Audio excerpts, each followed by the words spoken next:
नमस्कार दोस्तों, मैं सौरभ सुमन झा। जैसा कि आप जानते हैं कि अभी लॉकडाउन का टाइम चल रहा है और इस लॉकडाउन के टाइम पे कई लोग कई तरीके की एक्टिविटीज़ कर रहे हैं। तो हमारी टीम ने सोचा कि ये वक्त बहुत अच्छा है कि हम अपने पास्ट एक्सपीरियंसेस को लेके एक डॉक्यूमेंट्री फिल्म आपके सामने प्रस्तुत करें जो कि फिल्म मेकिंग से रिलेटेड हो। और हमारी फिल्म जो थी गैंगस्टर दुल्हनिया, उसमें जो हमारे अनुभव थे उस अनुभव को हम आपके सामने शेयर करें। ये हो सकता है कि आपको फिल्म मेकिंग के जो पूरे प्रोसेस हैं, जो आपने सीखा है या जो पढ़ा है या जो आपने अनुभव किया है, उससे अलग हो, या हमारी कहानी और आपकी कहानी किसी एक पॉइंट पे मिलती ज़रूर होगी। तो हम लोग शुरू करते हैं, क्योंकि अनुभव जो है इंसान को हर बार कुछ ना कुछ नया सिखाती है। और हम ये जानते हैं कि अगली बार जब हम कोई काम करेंगे तो उसमें ये चीज़ नहीं करेंगे। कई बार हम अपने एक्सपीरियंस से सीखते हैं और कई बार दूसरों के एक्सपीरियंस से सीखते हैं। तो हम लोग शुरू करते हैं।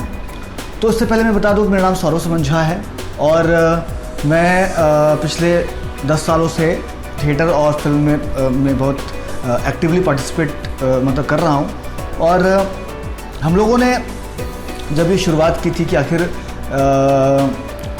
फिल्म गैंगस्टर दुल्हनिया जो फिल्म होगी वो क्यों करना है। जैसा कि हम देखेंगे कि कई सालों से, पिछले 20 सालों से झारखंड में फिल्में बन रही हैं। वो जो फिल्में बन रही हैं वो वीडियो फॉर्मेट पे बन रही हैं। कभी डीवीडी में रिलीज़ होती थी, कभी जो लोकल जो मिनी हॉल होते थे या फिर मैदान होते थे, वहाँ पे टेंट हाउस पे लगा के फिल्म को प्रोजेक्टर के माध्यम से दिखाया जाता था। तो यहाँ पे कैपेबिलिटी बहुत थी, लेकिन उसका जो प्रोजेक्शन था वो बहुत वीक था। तो हमने ये सोचा कि कहीं अगर हम लोग एक ऐसा माइलस्टोन बनाने में कामयाब हो जाएं कि अगर हम फिल्म को एक स्तर पर लेकर जाएं जहाँ पे हम नेशनल लेवल पे लोगों को दिखा सकें, जिसमें हम कामयाब तो हुए हैं कि अगर कहा जाए तो कि ऑल ओवर इंडिया में हम लोग करीब 100 से 150 हॉल में इसको हम लोग लगा चुके हैं, मल्टीप्लेक्स में लगा चुके हैं, टी सीरीज से ये लॉन्च हो चुका है और साथ ही साथ यूट्यूब पे लगभग 12 मिलियन इसके व्यूज़ हैं। तो ये हमारा एक रफ अगर स्केचेस देखेंगे तो हमको लगेगा कि ये हमारा सक्सेस पॉइंट है। देवपुर, यहाँ दूगो गैंग के जिंदा इतिहास है। बिल्लू ना, बिल्लू बादशाह। ये मिशन में तोहरा जाए के बा, आज जयबा ना।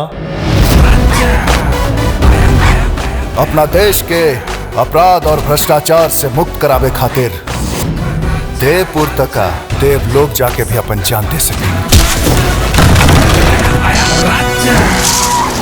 दोनों गैंग से राजन गैंग में एगो लड़की मिसिंग बिया जो सबसे खतरनाक है। प्रीतिया केने बिया। कानून इंसाफ कैले रहे तो हमार माई अकेले ना होई। कार एगो लड़की के इतना जन मिल के मारा तरसान। ई लड़की हा कि जहर के पुड़िया। वेलकम प्रीति टंकारा।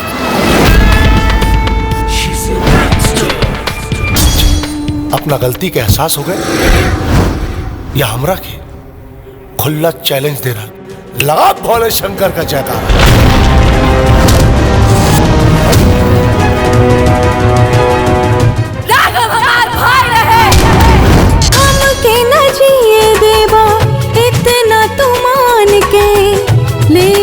कहियो तू जान हो। आजकल ही कहा सुन रहा बानी तोहरे बारे में उठ पटा। प्रीति कौन रसगुल्ला ना जो कट से कटक जाइबा।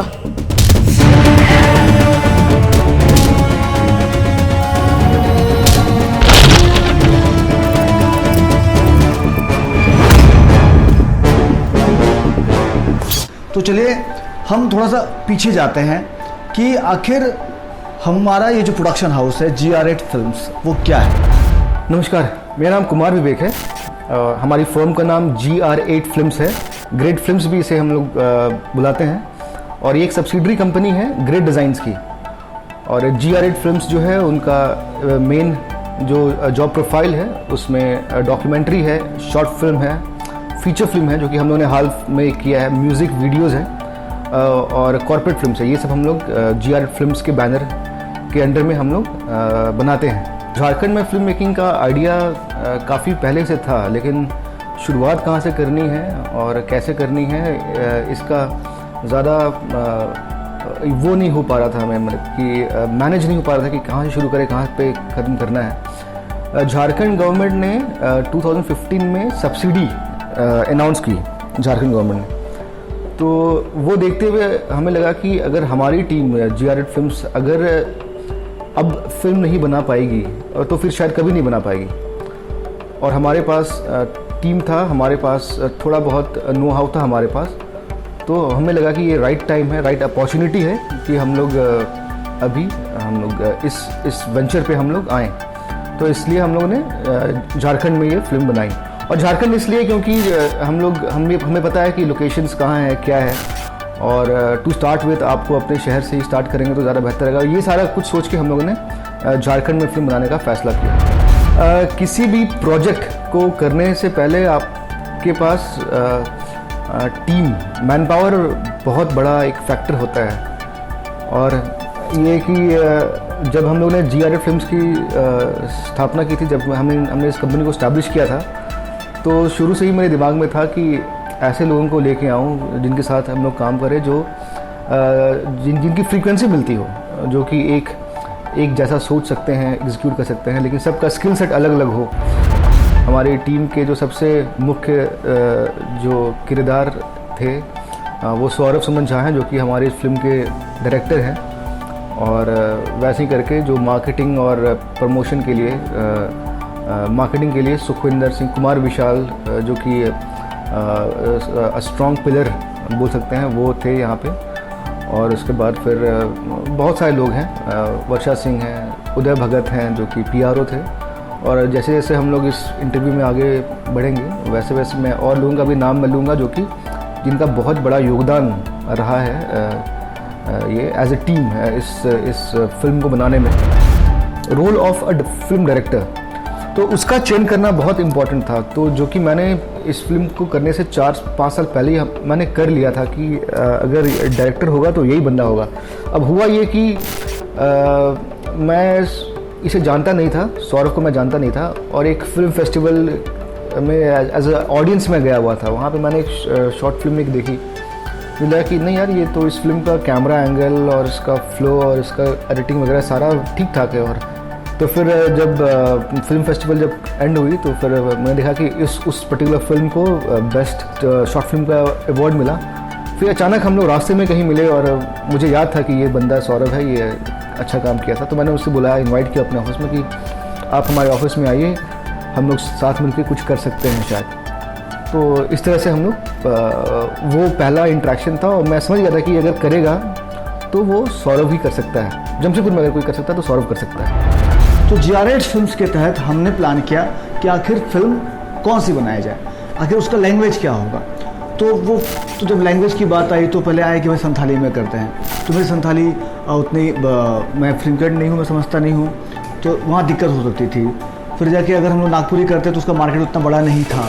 फिर हिंदी करते तो हिंदी के लिए उतना बजट नहीं हो सकता था। तो हमको लगा कि एक मध्यम मार्ग हमारी टीम ने सोचा, जब भी मैं कहूँ उसका मतलब होगा हमारी टीम, ये हमेशा याद रखिएगा।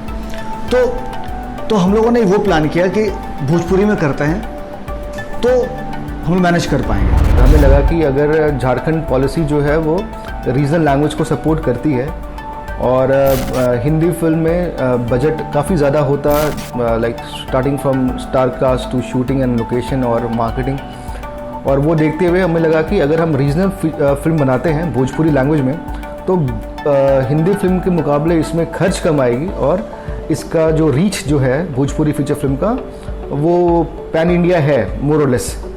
तो हमें लगा कि इस लैंग्वेज पे हम लोग रिस्क ले सकते हैं, और हमारे जो मैक्सिमम जो कास्ट एंड क्रू थे वो भोजपुरी स्पीकिंग थे, तो हमें लगा कि हम लोग कंफर्टेबल भी होंगे। तो ये कारण था, बड़ा कारण, कि हमें लगा कि हम लोग भोजपुरी में हम लोग को पहले आना चाहिए।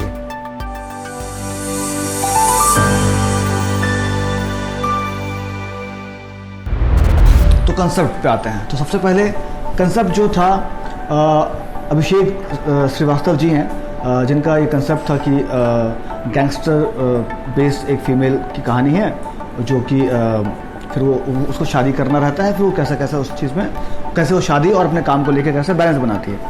इसी को हम लोगों को, इसी एक हुक लाइन पे हम लोगों को सारा फिल्म का निर्माण करना था। नमस्ते, मेरा नाम अभिषेक श्रीवास्तव है। मैं इंडिया की सबसे बड़ी आईटी फर्म में प्रोग्राम मैनेजर के ओहदे से काम करता हूँ और मेरा पैशन है स्टोरीज़ लिखना। मैं एक पब्लिश्ड राइटर भी हूँ। मेरी बुक मार्केट में अवेलेबल है। GR8 फिल्म्स के बैनर तले एक अपनी पहली डेब्यूट मूवी बनाना चाह रहे थे, तो उन लोगों ने मुझे अप्रोच किया और हम लोग एक जगह बैठ के, ये होता है ना वो स्टार्ट में डिसाइड करता है लोग कि हम स्टोरी बनाएं तो किस स्टोरी को बनाएं, क्या हम दिखाना चाह रहे हैं, क्या ये कॉमेडी मूवी होगी, क्या ये एक्शन पैक थ्रिलर होगा, या फिर ये हिंदी में होगी मूवी या किसी रीजनल लैंग्वेज में होगी। पर जब कॉन्सेप्ट का बात आता है तो कॉन्सेप्ट एक ऐसा रफ स्केच होता है जो सबसे पहले आपके दिमाग में as a concept writer click करता है। आप जो आसपास अपने मूवी फ्रेटर्निटी में देखते हैं कि लोग कैसे कैसी थीम्स के ऊपर मूवीज़ बना रहे हैं।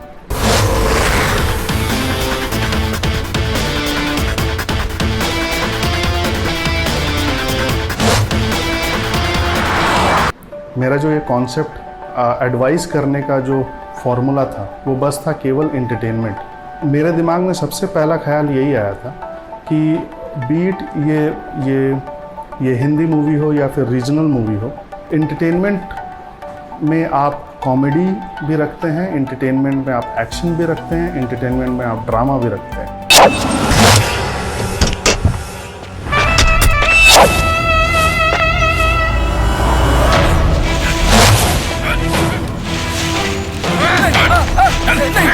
नहीं बिल्लू भाई ना, बिल्लू भाई नहीं, ये सब अफवाह ना। हम प्रीति के गैंग में बानी और ना हम तोहरा एरिया में धंधा करे के कोशिश करता नहीं।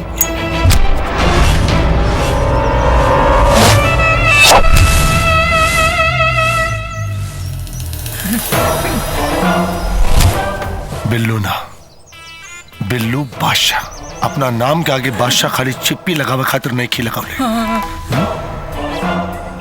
ये इलाका के बेताज बादशाह हैं हम यही से अपना बादशाहत में अफवाह की भी दखल अंदाजी बर्दाश्त नहीं करेले। चल ए दुनिया के जंजाल से तोरा के देर हलबानी छुटकारा लगा भोले शंकर के जयकारा।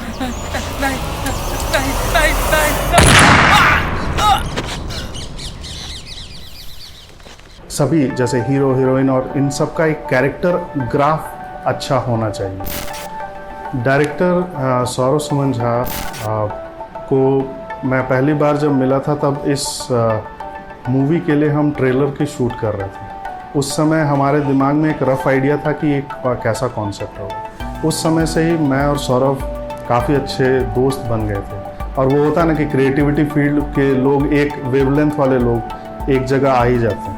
तो उसी तरीके से हम भी मिले और हम लोगों ने एक दूसरे के साथ काफ़ी ज़्यादा फ़ोन पे, व्हाट्सएप और सभी जगह पे हम लोग अपना आइडिया एक दूसरे को सुनाने लगे। और मुझे लगने लगा कि मैं भी इस मूवी का एक पार्ट, बहुत इंटीग्रल पार्ट हूँ। तो मुझे लगता था कि अगर मैं अपनी तरफ से कुछ इनपुट दे पाऊँ सौरभ को तो वो बहुत अच्छा रहेगा। ऐसे सौरभ को इनपुट की कोई ज़रूरत नहीं है, पर फिर भी जब भी सौरभ, मुझे एक इंसिडेंट अच्छे तरीके से याद है कि सौरभ के दिमाग में एक रफ आइडिया था कि हीरो का इंट्रोडक्शन सीन कैसा होना चाहिए। और जब उसने मुझे कांटेक्ट किया था, उसने इमीडिएटली शायद फ़ोन उठाया होगा और मुझे कॉल किया होगा कि अभिषेक भैया मुझे थोड़ा सा समझाइए, बताइए कि आपके हिसाब से कैसा लगता है कि हीरो का इंट्रोडक्शन कैसा होना चाहिए। और उस समय टू बी फ्रैंक मुझे एक झटके में जो समझ में आया था वो था कि हीरो का इंट्रोडक्शन थोड़ा सा लार्जर देन लाइफ आपको क्रिएट करना पड़ता है।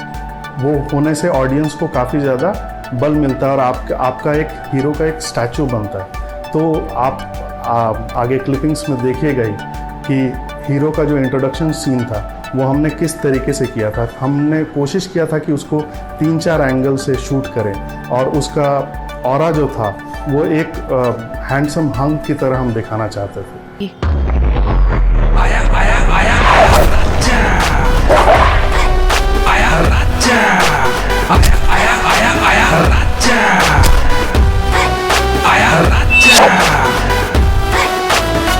आई देख राजा राजा बाजी सब कर बाजा बाजा, आई देख राजा आया आया राजा, आया राजा, आया आया आया राजा, आया राजा, आया आया आया। जब स्टार्ट में हमने इस मूवी को अपने जहन में पिक्चराइज किया था तो हम चाहते थे कि ऑडियंस इस मूवी को देख के उनको ये फील आए कि ये एक क्रिएटिव मास्टरपीस है। इसमें वो कलर एलिमेंट हो, वो सॉन्ग्स हो, वो एक्शन सीक्वेंस हो या फिर वो स्टोरी का बेसिक प्लॉट लाइन हो जो एक normal house hold Indian family को काफ़ी ज़्यादा टच करे। तो अगर आप आउटकम की बात कीजिएगा, अगर आपने मूवी देखी है तो आपको लगेगा कि ये सारे एलिमेंट हमने इस मूवी में दिए थे। तो मेरे हिसाब से ये मूवी 100% सक्सेसफुल थी इन टर्म्स ऑफ जब आप थिएटर में देखते हैं और अपनी क्रिएटिविटी को उस बड़े पर्दे पे देखते हैं। तो मेरे हिसाब से इसमें अब देखिए लूप होल्स तो हर एक बड़ी स्टोरीज़ में होता है। अगर ऐसा ना होता तो अच्छी मूवीज़ का रीमेक नहीं बनता। और जिस समय जो टेक्नोलॉजीज़ थी और हमने उस टेक्नोलॉजी का बेस्ट सूटेड एग्जांपल लेके और इस मूवी को हमने अपने हिसाब से 100% दे के बनाया और मेरे हिसाब से आई एम वेरी सेटिस्फाइड।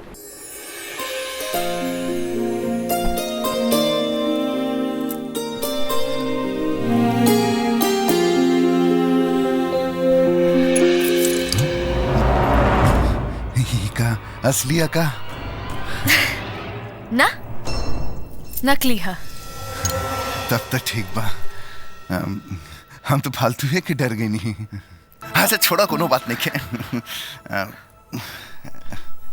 अब कार्यक्रम शुरू कर जाए का।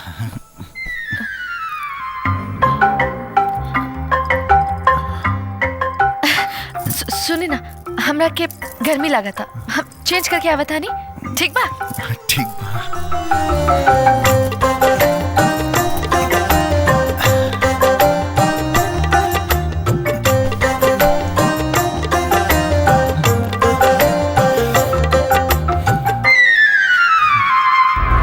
जब मैं पहली बार मूवी देखने गया था तो फर्स्ट रिएक्शन तो एक वो होता ना कि